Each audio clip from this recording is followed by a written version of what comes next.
Hey everyone, it's Jordan here. Gonna talk a little bit about what I went through designing my very first level. Um, when I first started out, I watched all the tutorial videos and did all the examples, and that took up the majority of my time in the first week. I spent a lot of time doing all that just to make sure, I had everything understood. And when I first got started, I didn't really have any time to go and research any images for any valleys or anything like that for what I wanted. I just kind of had a general idea and I went off of that. And so what I first did, I created the mountains and added all the vegetation, basically everything environmental, the river and all that.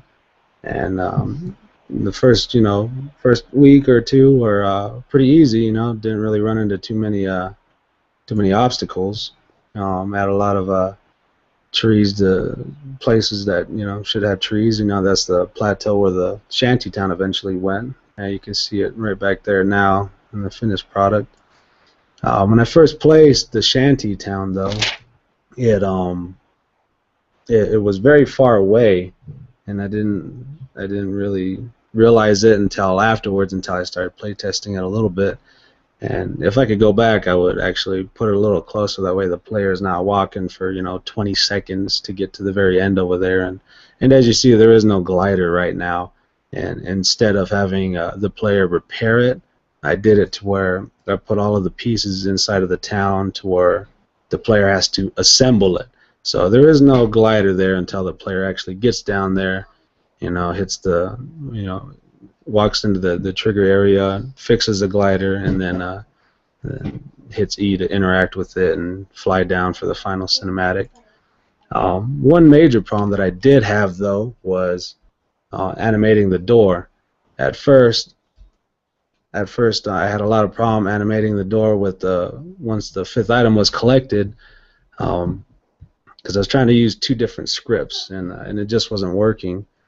Um, the first script that I had, the camera, that one was working with the fifth item that was collected, but the door animating wasn't. So what I ended up doing was I actually went in there and I added another line of code into the script onto the camera, so that way once everything's all golden, the door animates as well, and everything worked out fine after that. So if I had to go back and do it again, I would definitely not try to do all kinds of multiple things for one event happening and put it on one script, because I wasted the better part of a day, an entire day doing that, trying to figure out what I was doing wrong.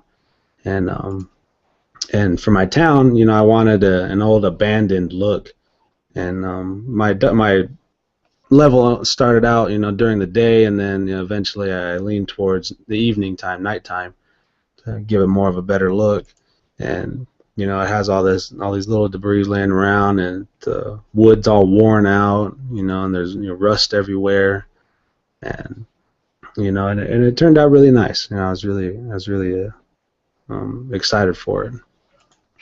And another little issue that I ran into was in the hierarchy. There's all these items that were placed individually, and so you've got this entire list of all these items, and it just took up everything. So I ended up going in and grouping a lot of the things, which I guess you could say is common sense, but it ended up freeing a lot of space for me. So if I needed to find something, I knew where it was. And yeah, and if I could go back and if I had more time, I'd add another on-screen text that would actually keep track of, let's see, actually keep track of the number of items that the player has. So you get closer and it glows for you, and then you pick up the item, 4 or 5 glider parts, and then it disappears. Let's say the player is taking a little time to capture the next one, doesn't know how many more he needs to be looking for, and another on-screen text just to hold, you have 4 of this many items, and it'd work perfectly. And there you go. You got the door opening once the fifth item has been collected, and yeah, everything works out fine. And also if I had more time, I would also scatter the items a little better, and I would actually put them on top of structures and other buildings, so that way it'd require the player to have a little bit more skill in order to reach them, and add a little bit more fun to it as well. Um, but yeah, and I'd also add a little bit more animation, have the shanty town a little more interactable. Um, but yeah, that's about it for my experience for designing my very first level. I hope you enjoyed it. Thank you for watching, and take it easy.